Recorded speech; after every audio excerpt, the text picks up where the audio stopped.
네, 안녕하십니까, 여러분. 오늘은 제2강입니다. 제2강은 제1강에서 이제 우리가 문명의 발생까지를 더듬어 봤죠. 인간이 처음 지구상에 출현해서 문명이 어떻게 전개되었나. 그래서 이제 고대 오리엔트 그리고 이집트에서 문명의 꽃이 어떻게 피기 시작했나를 봤는데, 이제 그 문명이 본격적으로 여러 지역으로 퍼져나가면서 새로운 양상을 띠게 됩니다. 그것은 바로 철의 시대가 왔기 때문이죠. 철이라고 하는 자원을 여러분은 아실 겁니다. 현재 우리가 이용하고 있는 모든 중요한 기계, 기구, 도구들이 다 철이 없이는 만들 수 없는 것들이죠. 그런데 사실 이 철의 시대가 시작된 것은 매우 어처구니 없는, 어찌 보면 어처구니 없는 그런 사건의 결과로 철의 역사가 시작되었다. 오늘은 이 철을 중심으로 해서 고대 세계 문명이 어느 지역에서 어떤 모습으로 발전했는지를 살펴보도록 하겠습니다. 오늘 우리가 제2강에서 다룰 주제는 크게 보면 주제가 5가지가 됩니다. 그러니까 첫 번째로는 철제 도구가 등장했고, 그 철제 도구 가운데서도 사람들에게 가장 큰 관심거리가 됐던 것은 다름 아닌 무기였다 하는 점입니다. 무기 왜? 네, 그렇죠. 철에 관한 것이죠. 철은 사실은 우리 지구 안에 있는 굉장히 흔한 자원입니다. 지구의 중심부는 철이 녹아있는 상태인 거고요. 지구의 상당 부분은 철로 구성이 되어 있습니다. 철이라고 하는 것은 그러면 어디서 왔느냐? 이거는 우주가 빅뱅 단계에 있을 적에 초신성이 폭발하면서 철이 쏟아져 왔다. 쏟아져 내렸다. 그리고 그것이 지구의 중심을 이루었다. 그런 설명을 과학자들은 하고 있는데, 원소 주기율표에서도 Fe라고 해서 철을 표시하고 있고, 철은 조금 전에 말씀드린 것처럼 지구의 중심을 형성하고 있는 것이 철이다. 액체 상태죠.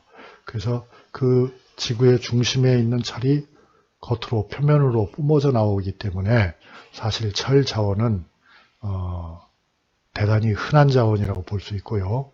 그래서 아무리 써도 아마 철이 부족한 시대는 오지 않을 거다. 그렇게 이야기들을 합니다. 철광석 보이시죠? 돌 속에 철이 지금 함유되어 있는데, 이 철을 처음으로 재련을 한 나라는 히타이트였습니다. 히타이트는 청동기 시대에 이미 대제국을 건설한 용감한 전사들의 나라죠. 그런데 여기서 철도 재련을 하게 됩니다. 자, 그러면 여러분이 저한테 물어보겠죠. 교수님, 청동기를 만드는 시대에는 왜 철이 없었습니까? 그 이유는요, 사실은 지극히 간단합니다. 철광석을 녹이려면 구리를 녹이는 것보다는 훨씬 더 높은 온도가 필요했습니다. 그리고 그 높은 온도의 열을 뿜어내기 위해서는 단순히 나무를 태우는 것만으로는 부족했거든요. 여기에는 산소를 공급해서, 그러니까 산소 공급 장치죠. 풀무라고 하는 것을 동원해서 아주 풀무로 산소를 공급하면서 아주 지속적으로 열을 가할 때에만 철광석을 녹일 수 있는 그런 온도가 나옵니다. 그래서 철의 개발은 구리보다는 훨씬 늦어졌다. 이유가 있는 거죠. 그런데 이제 설명이 좀 더 필요할 것 같아요. 그건 뭐냐면 청동기 시대 다음에 철기 시대인데, 어떻게 해서 이게 이런 변화가 나타났습니까? 사람들이 청동기 시대의 기술이 향상이 돼가지고 철기 시대로 간 건가요? 아니면 그 밖에 어떤 사연이 있는 건가요? 사연이 있었습니다. 그것은 지금부터 약 3200 5, 60년 전이죠. 그때로 거슬러 올라가면 청동기가 이제 한창 문화가 발달했는데 그 뒤 약 50년 후, 그러니까 지금부터 약 3200년 전이죠. 3200년 전에 지구에 또 이상현상이 나타납니다.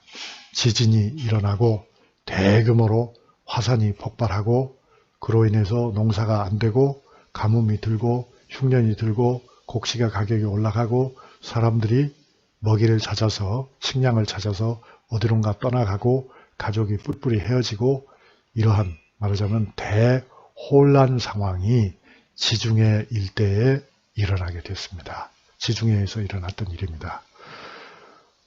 그러자 어디선가부터 그걸 이제 바닷사람들이라고 역사에서는 말을 하고 있는데요.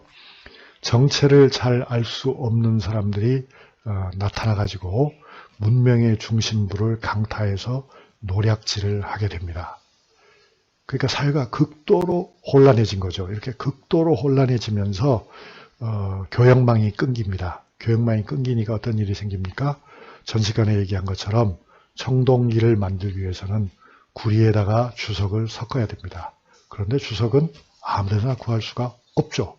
그래서 주석을 구하기 위해서는 먼 곳과 연결이 돼야 됩니다. 그런 교역망이 끊어진 상태에서는 구리는 녹일 수 있지만 주석을 구하지 못하니까 청동기를 제대로 만들 수가 없다. 즉 일종의 긴급 상황이 발생한 거죠.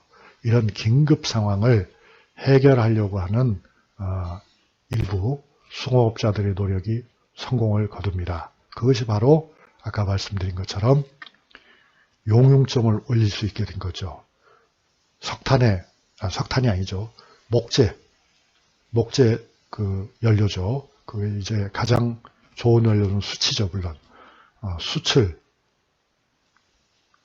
가열해서 수채 산소를 공급해서 결국 구리가 아니라 이번에는 철광석도 녹일 수 있는 온도를 얻어냅니다. 그러면서 이제 드디어 철을 만들게 되는 거죠.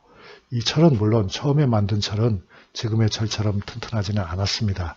그러나 많은 사람들이, 많은 기술자들이 달라붙어서 그게 굉장한 이익이 달린 문제이기 때문에요. 노력을 해서 철제 방패도 만들고 철제 투구도 만들고 칼도 만들고 창도 만들고 그 밖에 많은 연장들을 개발하게 됩니다. 그러면서 이제 청동기보다 훨씬 강한 무기라고 하는 것을 사람들이 알게 되고 이 철이라고 하는 자원을 사람들이 선호하게 되는 거죠. 철이 처음 탄생한 것은 학자들의 연구에 따르면 키프로스 섬에서였는데요. 지중해에 있죠. 약 3200년 전이었다고 합니다. 그때 이제 숯과 철의 성분을 결합시켜서 그야말로 당시까지 인류 역사상 최강의 금속이 탄생하는 거죠. 이후에 이제 이 철을 만드는 방법은 세계 여러 곳으로 전파가 되기도 하고 또 전파였는지 아니면 지역에 따라서 재발견이었는지 그것을 우리가 증명하기는 어렵습니다만 어쨌든 지구의 여러 지역에서 가장 먼저 철을 만들어서 사용한 것은 지중해 연안이었지만 이후로 수백 년 또는 천년이 지나면은 지구의 많은 지역에서 철을 사용하게 되는 겁니다. 철은 농기구를 만드는데도 중요한 자원이 됩니다. 그래서 쇠가 철이죠. 낫을 만들고 망치, 도끼, 호미, 쟁이 등 여러 가지 농기구를 만듭니다. 이 철제 농기구가 등장하기 전에 농기구는 뭐였습니까? 청동제였습니까? 아니죠. 철제 농기구가 등장하기 전에는 돌로 만든, 말하자면 석기가 농기구 중요한 부분이었는데 이 석기에 비하면 철제 농기구라고 하는 것은 훨씬 더 땅을 깊이 갈 수도 있고 훨씬 더 작업 능률이 향상되는 거죠. 그건 결국 다른 차원에서 얘기하면 어떤 얘기가 되겠습니까? 철제 농기구를 사용함으로써 농업 생산성이 대단히 향상되었다. 잉여 농산물이 전과는 비교할 수 없이 많이 발생했다. 즉 그렇게 된다면 부유한 국가가 탄생했다 하는 뜻이고요. 그런 부유한 국가는 막대한 자원을 이용해서 대규모 군대를 유지할 수 있게 되고 이것은 침략 전쟁으로 나타나게 되는 거 아니겠습니까? 그 이제 농기구뿐만 아니라 새로 철제로 무기를 만들게 되죠. 이때 이제 가장 중요한 무기는 칼과 창과 그리고 화살촉이겠죠. 그래서 전쟁의 성격이 변한다. 그래서 학자들은 누구나 다 동의하지는 않는 것 같습니다만 많은 학자들은 이렇게 생각합니다.